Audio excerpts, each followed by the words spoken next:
Você pode se acomodar.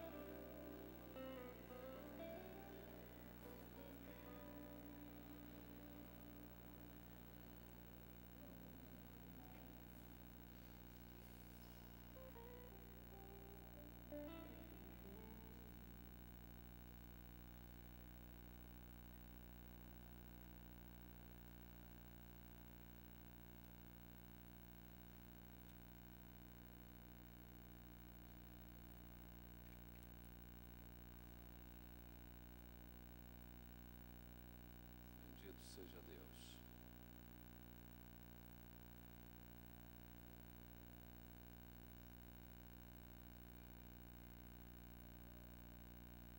Desejo saudar a todos com a graça e a paz de nosso Senhor Jesus Cristo, desejando assim uma noite mais do que abençoada. Esta noite nós temos uma inspiração especial. Nós estamos diante de um momento único do nosso culto. Uma vez por mês, nós estamos comemorando este encontro eucarístico. É o encontro da nossa celebração com o sangue e o corpo de nosso Senhor Jesus Cristo. Fazemos isto uma vez por mês como o marco da nossa experiência cristã. Estamos comungando numa relação transcendente, ou seja, nós estamos ousando ir ao corpo que está oculto pelo pão e ao sangue que o vinho esconde. Nossa comunhão deve ser com o corpo e com o sangue de nosso Senhor Jesus Cristo. Quando temos uma fé madura e exercitada, não mais comungamos com o pão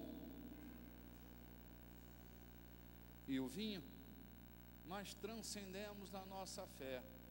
Nós vamos a um elemento que muda de verdade a nossa vida, que é o corpo e o sangue de nosso Senhor. E esta noite é uma noite especial, onde nós marcamos nossa experiência com esta celebração. Hoje eu quero dar continuidade a este seriado, que já vai para o 5º capítulo talvez, que é o encontro das duas naturezas. Hoje quero me dedicar a expor mais detalhadamente algumas questões que são de fundamental importância para que nós logremos êxito na nossa experiência cristã. Quero pedir a gentileza que você abra a sua Bíblia na segunda carta de São Paulo aos Coríntios, capítulo 4, a partir do versículo 14 até o versículo 18. Segunda carta de São Paulo aos Coríntios, capítulo 4, versículos 14 até o 18. Diz assim o texto bíblico: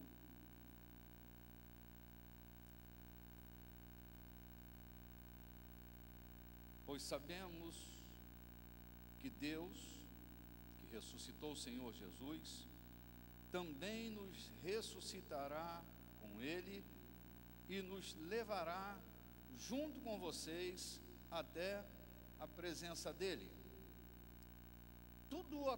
Tudo isso aconteceu para o bem de vocês, a fim de que a graça de Deus alcance um número cada vez maior de pessoas, e façam mais orações de agradecimento para a glória de Deus. Por isso, nunca ficaremos desanimados, mesmo que o nosso homem exterior se corrompa, o nosso homem interior vai se renovando dia a dia, e esta pequena e passageira aflição que sofremos vai nos trazer uma glória enorme e eterna, muito maior do que o sofrimento, porque nós não prestamos atenção nas coisas que se veem, mas nas que não se veem. Por isso, pois o que podemos ver dura apenas um pouco, mas o que não pode ser visto dura para sempre. Amém. Eu quero começar falando um pouco sobre duas estruturas básicas na natureza humana: o homem interior e o homem exterior. São duas naturezas que coabitam no nosso ser: o homem interior e o homem exterior. Se eu não me atentar para estas duas estruturas que funcionam simultaneamente, concomitantemente dentro de mim, pode ser que, pela preferência de eu me mover pela estrutura do homem exterior, eu deixe de desfrutar da perspectiva do meu homem interior. Vou dar um salto na história e me transportar ao tabernáculo de Moisés. O tabernáculo de Moisés, tanto quanto o tabernáculo de Davi, e também o templo de Salomão, tinham três estruturas básicas. Começava com um átrio, uma varanda. Logo em seguida, adentrando para o interior daquele tabernáculo, nós tínhamos um santo lugar, e mais internamente nós tínhamos um santo dos santos. Era a trilogia do tabernáculo de Moisés, do tabernáculo de Davi e do templo de Salomão. Quando nós lemos São Paulo dizer que nós habitamos num tabernáculo terrestre, precisamos entender a relação que há entre os tabernáculos de Moisés, de Davi e o templo de Salomão, e fazermos uma correlação com este tabernáculo terrestre que sou eu e você. Somos tabernáculos terrestres. Temos esse entendimento, queridos? Então, da mesma forma que no tabernáculo de Moisés, de Davi e no templo de Salomão havia uma trilogia, há no tabernáculo terrestre uma trilogia. Nós temos um corpo cuja correlação é o átrio do templo de Salomão. Temos uma alma. Então, nessa trilogia temos a equivalência do lugar santo. E somos um espírito, que é o mais interior deste tabernáculo, onde a presença de Deus, lá no templo de Salomão, no tabernáculo de Davi e no tabernáculo de Moisés, era o lugar que só o íntimo sumo sacerdote tinha acesso uma vez por ano à plenitude daquele lugar. Na trilogia humana, este lugar chama-se o espírito humano. O homem exterior é composto de duas estruturas dessa trilogia: seu corpo e sua alma. O corpo e a alma de todo homem será seu homem exterior. É o que conecta o homem ao mundo exterior e estabelece o diálogo com o seu interior. Então, o corpo é o átrio que conecta o homem às sensações. O corpo, ele recebe sensações e transfere essas sensações para o santo lugar, que é a alma humana. A alma humana vai gerar sentimentos. E aqui nós temos o homem exterior, um homem que é movido pelas necessidades do seu corpo e os impulsos de sua alma. Hoje de manhã explicava que homem carnal é o homem que tem uma relação entre as necessidades naturais do seu corpo, potencializada pela deformação da sua alma. Citava, por exemplo, a glutonaria.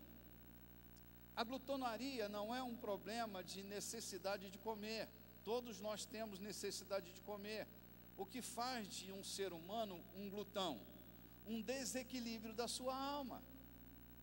O glutão não come porque tem fome. Ele come porque acha que amanhã não haverá mais. Então a ansiedade que o leva a comer o fará um homem carnal, porque ele come não com um apetite natural, mas com um desequilíbrio da sua alma. Aí nós temos um homem exterior, que vai analisar a vida a partir das sensações que ele tem, das necessidades que ele tem, somada à sua alma, seja ela carente, seja ela desequilibrada. Aqui nós temos o homem exterior. São Paulo diz que ele toma uma decisão, no capítulo 4 que nós lemos, que é perceber a vida não pelas necessidades, mas pela realidade do seu homem interior. Ele diz: nós não desanimamos, porque nós não estamos olhando a vida para aquilo que aparece para nós. Ou seja, o meu globo ocular captura imagens, minha alma se vê impressionada com as imagens capturadas pelo meu globo ocular, mas eu estou decidindo, para não me sentir desanimado, a caminhar pelo meu homem interior, que não é impressionado pelo que vê, nem pelas angústias geradas pela alma. Meu homem interior é capaz de ver o invisível. O meu homem interior é capaz de ter uma visão além daquilo que está aparecendo. Porque, queridos, se tem uma chave para você viver uma vida vitoriosa, é você decidir migrar do seu homem exterior para o seu homem interior. Isso é resultado de decisão que você tem que tomar. A maioria de nós viverá uma vida desanimada. Nós desistiremos de muitas coisas por causa do sentimento gerado a partir do flagrante dos nossos olhos.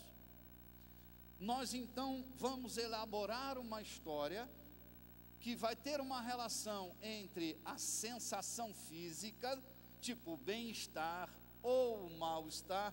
Se eu continuar vivendo esta experiência, eu vou viver com mal-estar. Isso me desanima. Então, eu me vejo desanimado porque eu decidi interpretar a vida a partir das lentes do meu homem exterior. Este homem que dialoga entre as necessidades do corpo e as angústias da alma. Paulo diz: para eu não viver assim, para eu viver uma vida vitoriosa, eu aprendi a viver.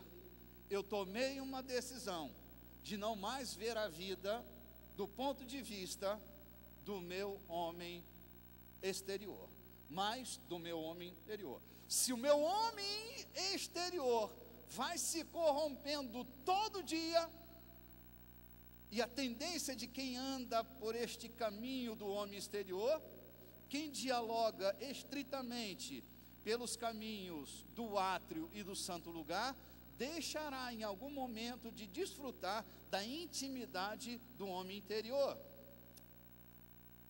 A minha linguagem está acessível, estou conseguido me fazer entender? Eu me esforço porque eu preciso ser entendido. Não adianta a gente passar aqui o tempo que passarmos e não haver entendimento daquilo que se fala. Eu preciso entender que está tudo bem, que nós estamos pelo menos entendendo o que estamos falando. Minha linguagem está acessível? Quem não está conseguindo entender nada do que eu estou falando aqui, diga glória a Deus. Ninguém? Todos estão entendendo? É que eu às vezes caminho pelo que vejo. E pelo que vejo, às vezes dá a sensação de que eu não estou sendo entendido. Então vou caminhar pelo que eu não estou vendo. Vou caminhar por uma certeza de que o Espírito de Deus, Ele será um bom intérprete da nossa conversa essa noite, ok? Muito bem. Bendito seja Deus. A minha grande preocupação é que nós que vivemos neste tabernáculo terrestre, nunca viveremos sem emoções, nunca viveremos sem sensações, mas precisamos saber quando a minha emoção deve ser estimulada e quando o meu homem interior ditará as regras do meu comportamento naquele momento, porque haverá um momento que nossa alma não desejará sofrer o que precisa ser sofrido.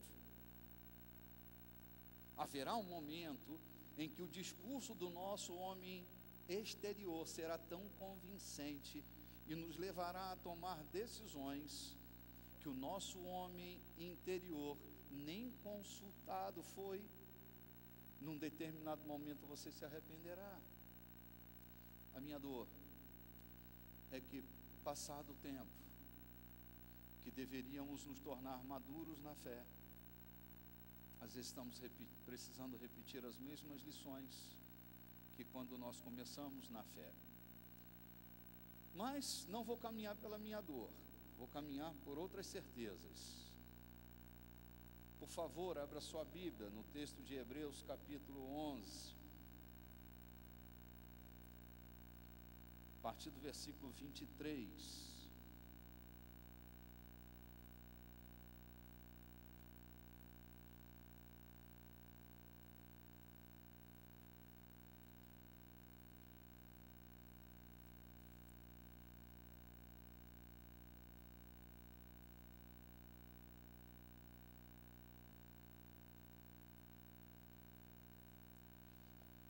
Pela fé, Moisés, apenas nascido, tinha 3 meses, foi ocultado por seus pais, porque viram que a criança era formosa, e também não ficaram amedrontados pelo decreto do rei. Pela fé, Moisés, quando já homem feito, recusou ser chamado filho da filha de Faraó, preferindo, escolhendo, decidindo ser maltratado junto com o povo de Deus, a usufruir dos prazeres transitórios do pecado, porque considerou o opróbrio de Cristo por maiores riquezas do que os tesouros do Egito, porque contemplava o galardão. O mistério de Moisés ter enfrentado a fúria do faraó, o mistério de ter ele prevalecido e ter transitado com o povo judeu lá do Egito, rumo à terra da promessa, é porque ele olhava e conseguia ver o que ninguém estava vendo. Todos olhavam e viam a fúria de Faraó. Ele via o invisível, ele via o resultado, Não o que ele estava experimentando naquele momento, porque o que ele experimentava naquele momento era dor, o limite. Ele abre mão dos tesouros do Egito para viver uma vida de castração, de limitação e de perseguição, porque seus olhos não estavam nas circunstâncias, ele estava vendo o que ninguém estava vendo. A história de Moisés é a história de um homem que decide viver por sua fé, pelo que ele é capaz de acreditar. Ele é levado do Egito até as portas da terra da promessa, por causa de uma decisão que ele toma. Se torna o estadista mais importante da cultura judaica, porque foi um homem que decidiu andar por fé e não por vistas.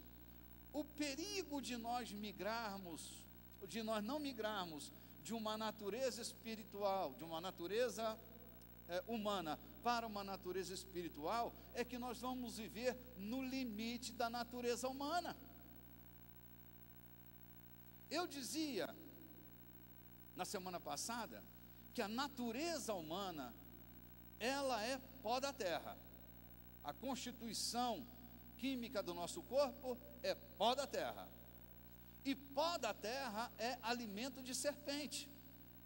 A maldição sobre a serpente é: tu vais te rastejar para o resto da tua vida e te tornarás comida de serpente.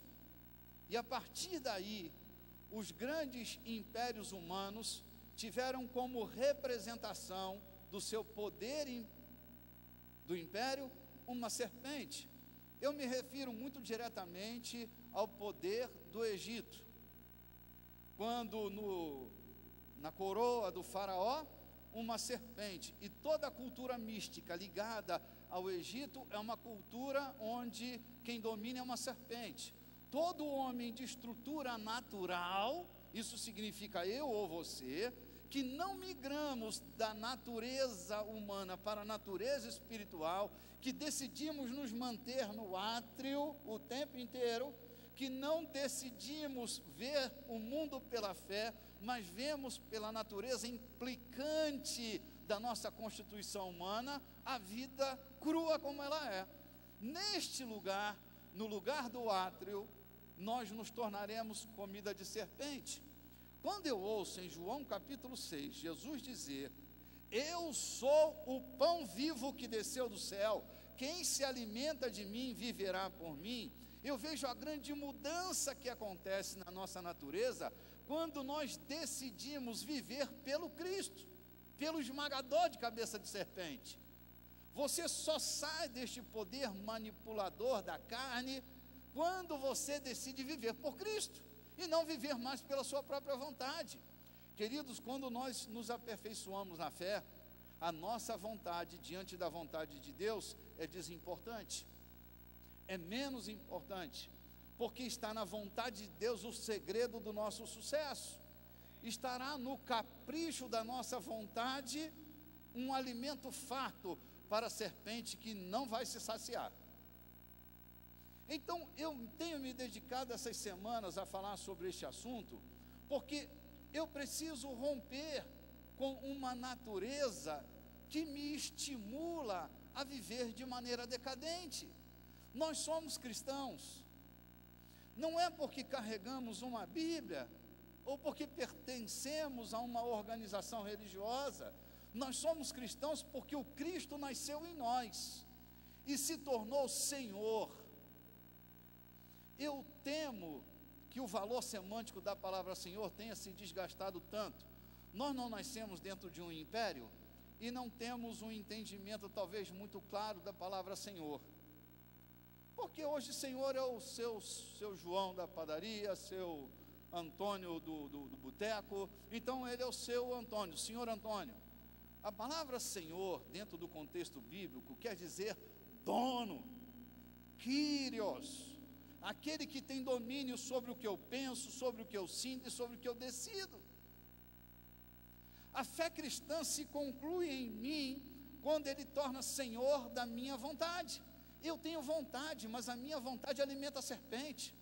na vontade dele, a serpente morre de fome, porque ele é o pão vivo que desceu do céu, ele é o alimento que me tira da mão da serpente. É quando eu ando nele, eu deixo de ser um alimento apetitoso para aquele que vive ao nosso derredor, rugindo como o leão procurando alguém para devorar, e se encontra, ele devora. A minha natureza espiritual não é a natureza de um religioso, é a natureza de um nascido de novo, de um renascido, de alguém que recebeu na sua vida não a aprovação para pertencer a uma organização religiosa, mas aquele que tem o sinal do Cristo na sua vida, que foi selado com o Santo Espírito da promessa. E eu penso que temos aqui aqueles que foram selados pelo Santo Espírito da promessa. Imagina você, abra sua Bíblia mais uma vez, na segunda carta de São Paulo aos Coríntios, capítulo 2.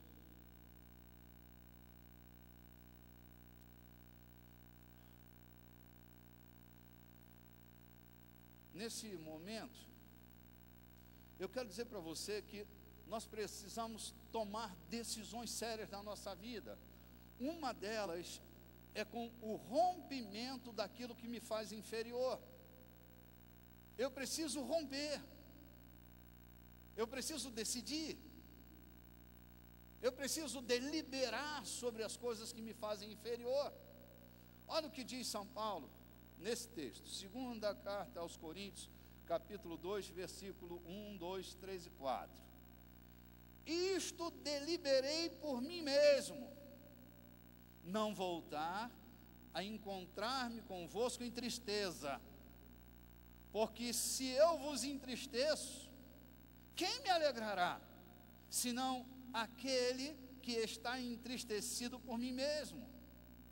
E isto escrevi para que quando for, não tenha tristeza da parte daqueles que deveriam alegrar-me, confiando em todos vós, de que a minha alegria é também a vossa, porque no meio de muitos sofrimentos e angústias de coração, vos escrevi com muitas lágrimas, não para que ficasseis entristecidos, mas para que conhecesseis o amor que vos consagro em grande medida.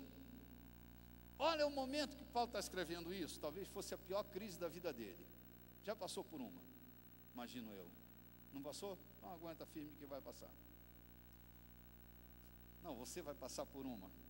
Não é uma profecia, é um desejo, é um fato concreto. Todo homem que Deus está trabalhando com ele passará por grandes tribulações, a fim de que o homem interior se renove.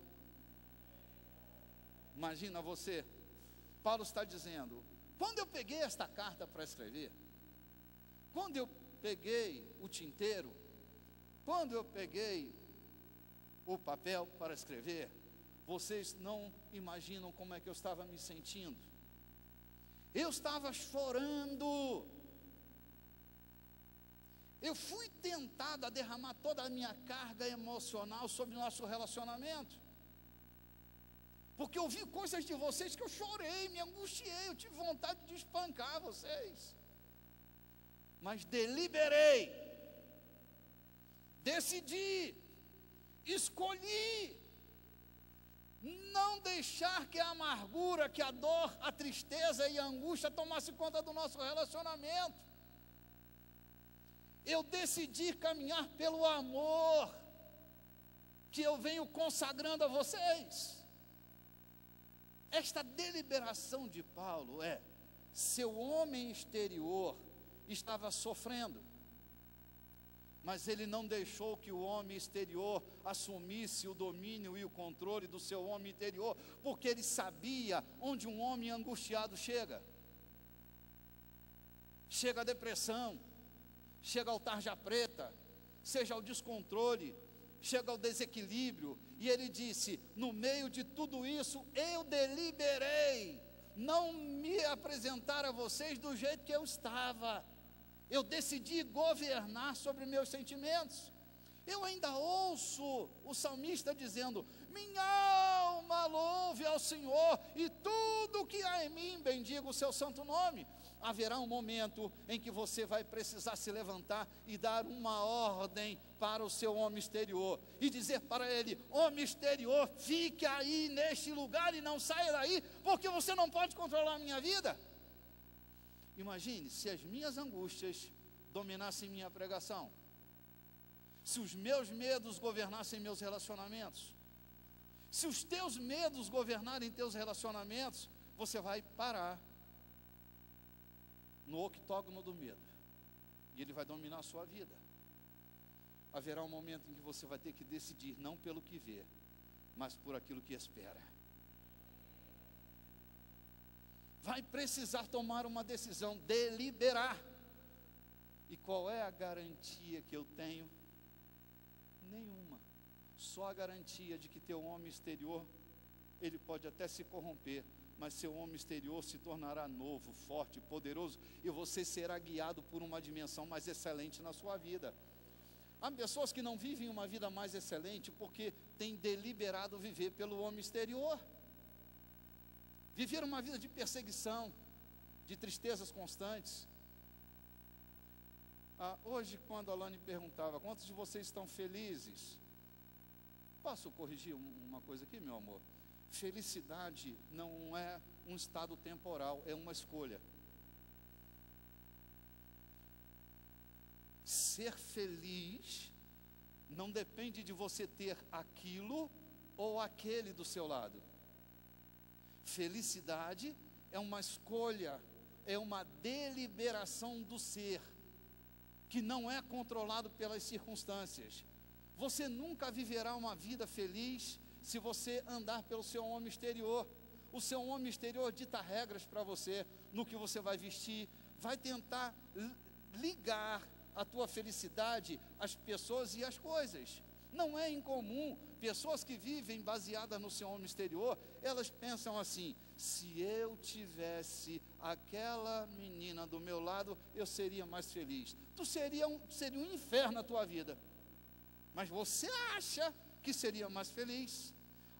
Se ele estivesse comigo, eu seria mais feliz. Se eu comprasse aquele carro, eu seria mais feliz. Se eu mudasse para aquela casa, eu seria mais feliz. Lê do engano. Felicidade é um estado que, tendo ou não tendo,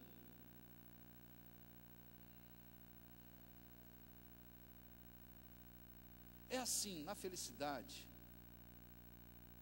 se a gente não escolhe ser feliz, a gente vai virar refém das circunstâncias.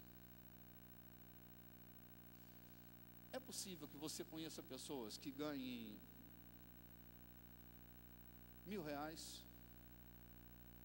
e vivem felizes, e pessoas que ganham R$20.000 e vivem felizes. É possível? Porque qual é a questão? É a decisão que se toma. Seu corpo quererá coisas que seu homem interior já não pode mais ter. Boa noite, queridos. Eu estou te dizendo que seu corpo desejará coisas que seu homem interior já não tem mais relação. Eu ouvi do Dr. Benson e da Rosa. Ele diz: um homem nunca governará a sua vida se ele não pode governar o zíper de sua calça. O que isso quer dizer?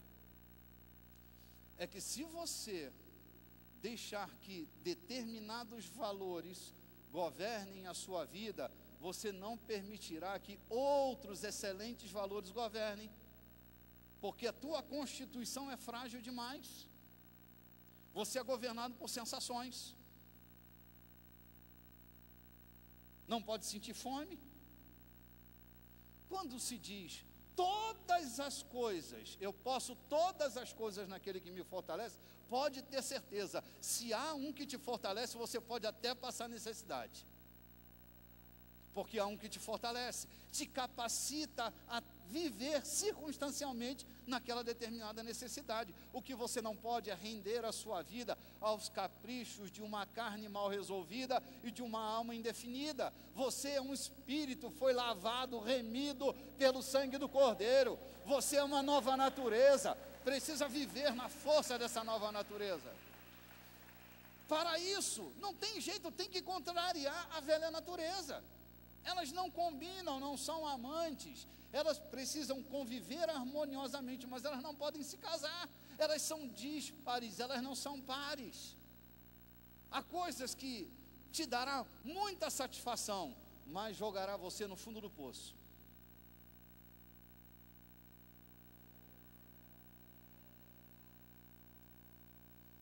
Eu sei que está o mundo todo vendo, e vou tentar colocar com muita responsabilidade.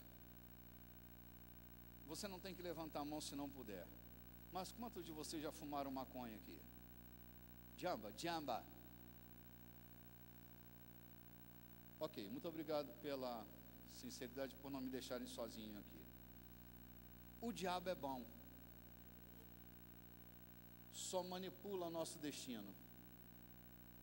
Não nos permite sermos nós mesmos. Nos joga no fundo do poço. Então eu não fumo não é porque minha religião não me permite, é porque isso não combina com minha nova natureza, que vai vivendo de glória em glória, e não de crise em crise. É assim, há coisas que vão produzir em você enorme satisfação corpórea, mas matará você espiritualmente.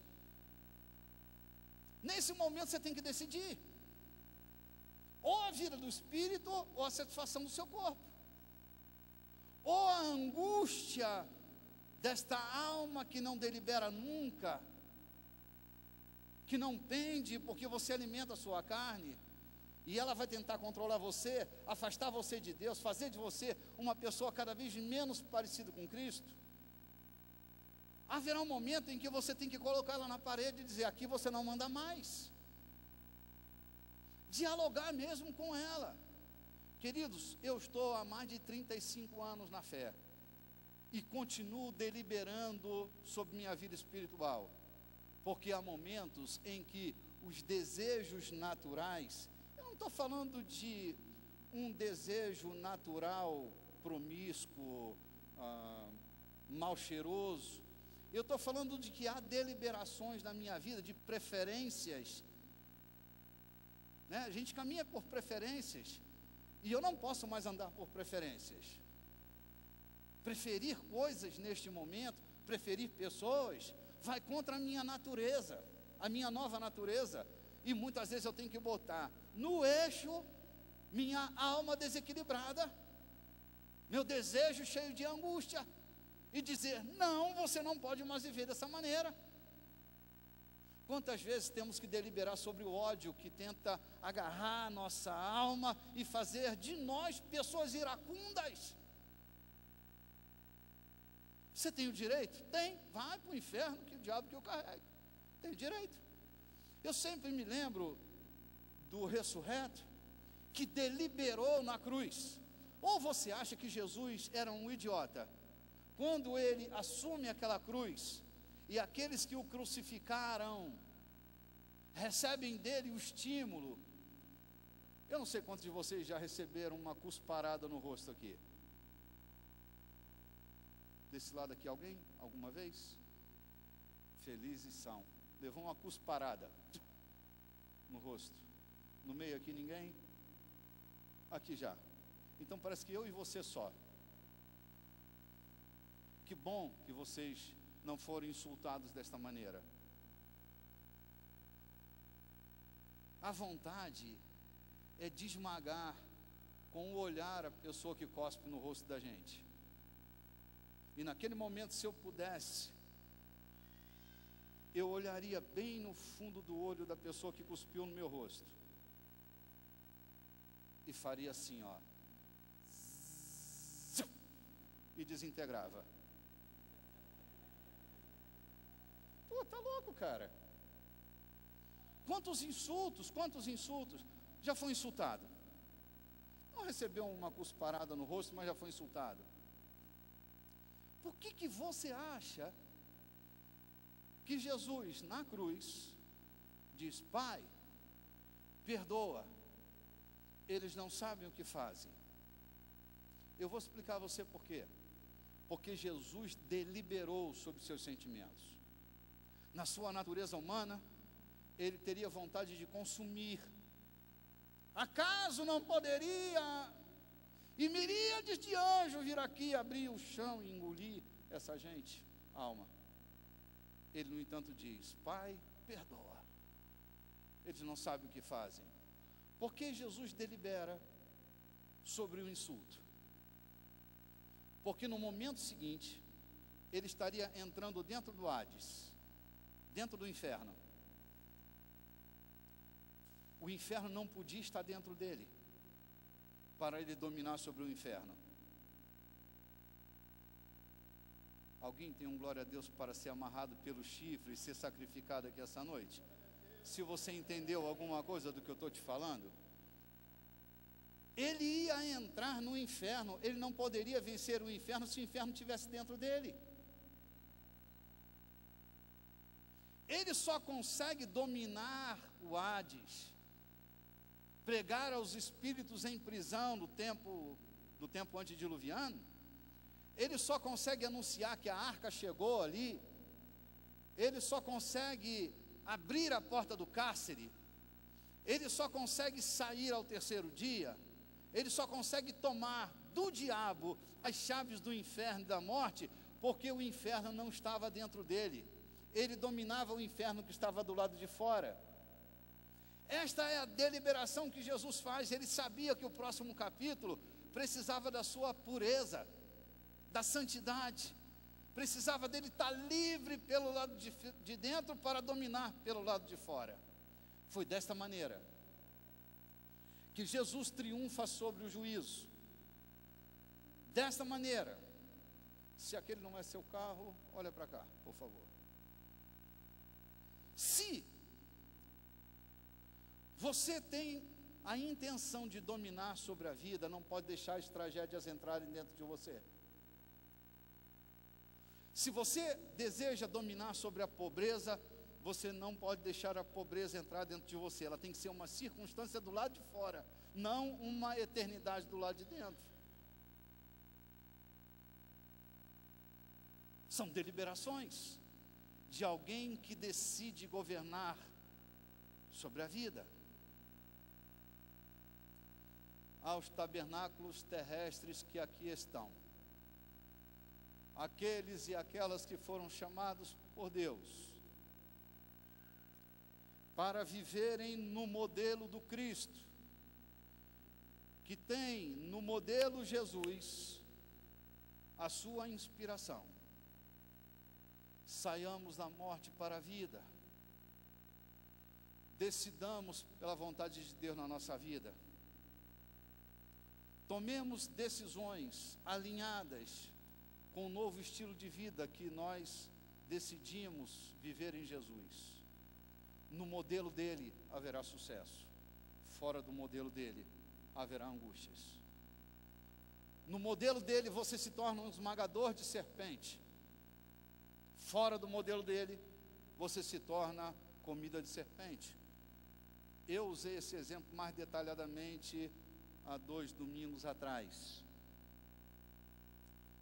A única condição de você deixar de ser comida de serpente é se tornando esmagador de cabeça de serpente.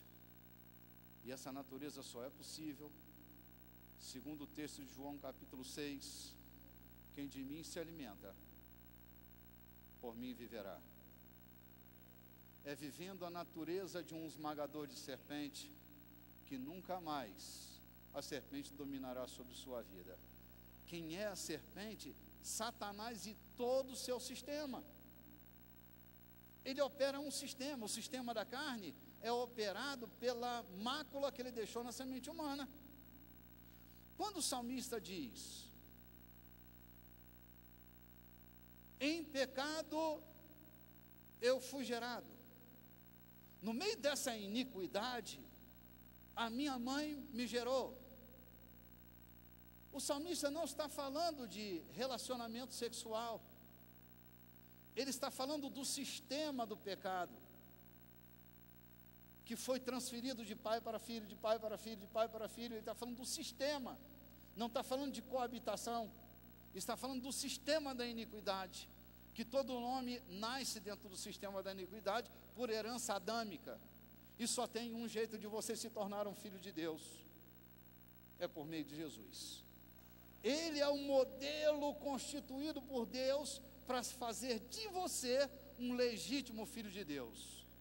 Se você tem alegria como este alguém que eu nem vi quem foi que se esboçou aí, dê uma salva de palmas, porque esse conhecimento é libertador.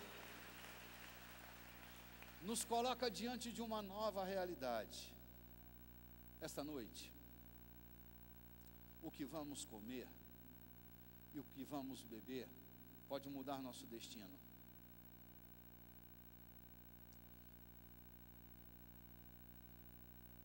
Eu ouvia uma crítica. É claro que eu não gostei da crítica, porque foi infantil, perversa, má com a nossa doutrina. Alguém muito mal intencionado brincava com aquilo que estamos levando a sério. E eu ouvi esta crítica, e vocês ainda não me viram fulo. Não queiram me ver. Eu sempre prefiro decidir pelo meu lado espiritual, porque minha carne não presta. Nunca queiram ser meu inimigo, não seja meu inimigo. Na carne, por isso eu não me dou a conhecer na carne, porque a minha carne não presta. Ela morre todo dia crucificada na cruz que Jesus me mandou crucificá-la. Ela não presta, ela é bandida. Mas cruz não é pau de sebo, não é hora lá em cima e hora cá embaixo. Mas naquele momento eu arrumei uma escada rápida e fiquei fulo, porque alguém disse que o que fazemos aqui é canibalismo, na hora que estamos comendo do corpo e bebendo do sangue de nosso Senhor Jesus Cristo. Um pastor, desculpe aqui, para o planeta todo, é segredo nosso, boçal, porque só pode ser um boçal. Ele come pão e bebe vinho e critica quem foi ao corpo e foi ao sangue. Passa ano após ano, ano após ano, ano após ano, comendo do maná que os nossos velhos pais comeram no deserto. Querido, este corpo não é o maná do deserto. Nós não estamos comendo uma alegoria. Nós estamos tendo acesso por fé ao corpo e ao sangue de nosso Senhor Jesus Cristo. Não estamos vivendo num canibalismo. O que nós estamos fazendo é nos alimentando da nossa origem, Jesus Cristo. Quem de mim se alimenta, por mim viverá. Quem come pão, vive de pão. Quem bebe vinho, vive de vinho. Se nós decidirmos esta noite, por meio da fé, comermos do seu corpo, é neste corpo que nós vamos viver. Se decidirmos beber do teu sangue, é por este sangue que nós vamos viver. E aqui está o poder da vida que tanto esperávamos, que o planeta todo clamava em grande expectativa, a remissão das nossas almas. Esta noite, novas naturezas se adequam à natureza mais excelente do Filho de Deus. Nós vamos comer e beber do corpo e do sangue de nosso Senhor, declarando nossa unidade em fé. Antes de nós partirmos para o próximo ato deste culto, que será a celebração da Eucaristia, e muitos amigos da internet nos pediram para deixar o culto ir até o fim, é que nós estamos sempre interrompendo neste momento. Alguém disse: bispo, nós queremos participar do momento da oferta, nós queremos participar do momento da Eucaristia, e hoje de manhã até dizia: coloque aí na sua casa, compre, você que é crente virtual da Igreja da Colheita, compre pão, compre vinho, bote aí do lado do seu aparelho. Nós vamos cear hoje, tem gente ceando com a gente lá em Imperatriz. lá em São Paulo, lá no Rio de Janeiro, lá nos Estados Unidos.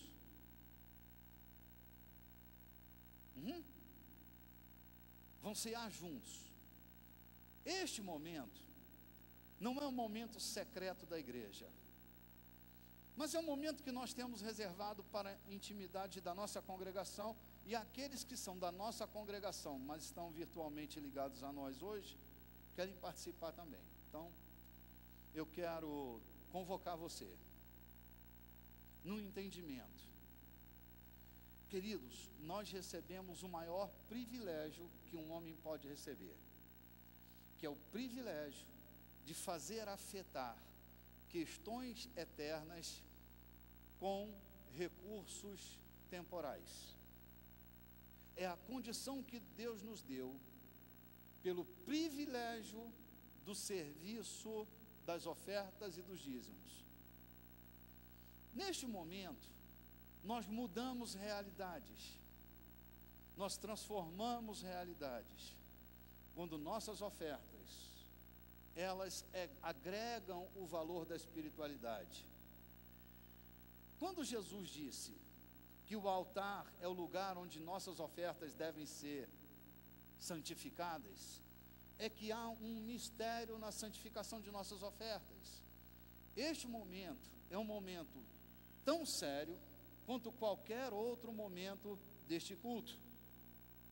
É o momento onde nós apresentamos